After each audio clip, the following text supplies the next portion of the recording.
রবিবার উদ্দালক ঋষি তপস্যায় বসে করিবার যোগ্য এই তার কামনা।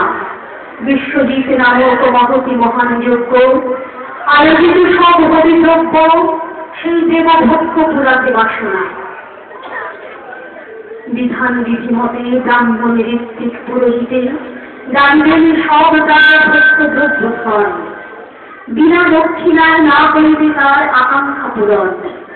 দক্ষিণা পূরণের লাগি যত সব ধেনু গাভী নিয়ে উপনীত মহর্ষি অরুণ নন্দন। আনিত গাভী ধরে দেখি পুলকিত বলে উদ্দালক পুত্র নচিকেতা নাম যার। ভাবিলেন তারস্বরে এই বিশ্বজিৎ যজ্ঞাকারে পিতৃদের কেমন সব গোধন করিবেন দান।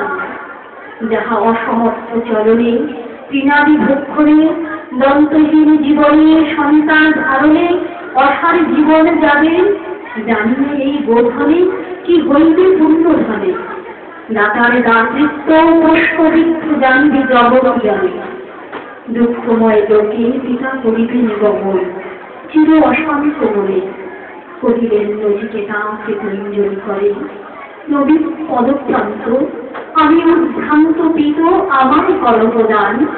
আমি ওকে সম্পদ তব দিতে চাই আত্মবলিদান। কার সকাশে মরে ত্যাগিলেন পিতা ওহে পরিত্রাতা নহে একবার বলে বারবার। পিতৃচরণে নিবেদিত কাতরে ব্যথিত কথা। পিতা উদ্দালক বারবার শুনি পুত্রের কাতর আবেদন খানি। পুত্র বিস্ময়ে বলিলেন তিনি শুনো কথা আমার।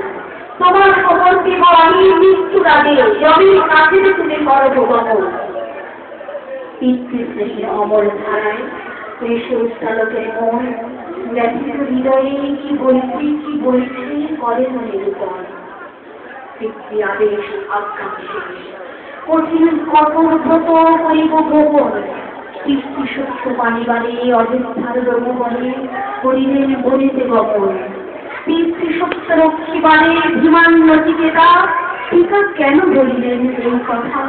কি উদ্দেশ্য সাধন করে পিতৃদের ঘরে গিলেন জমের ঘরে।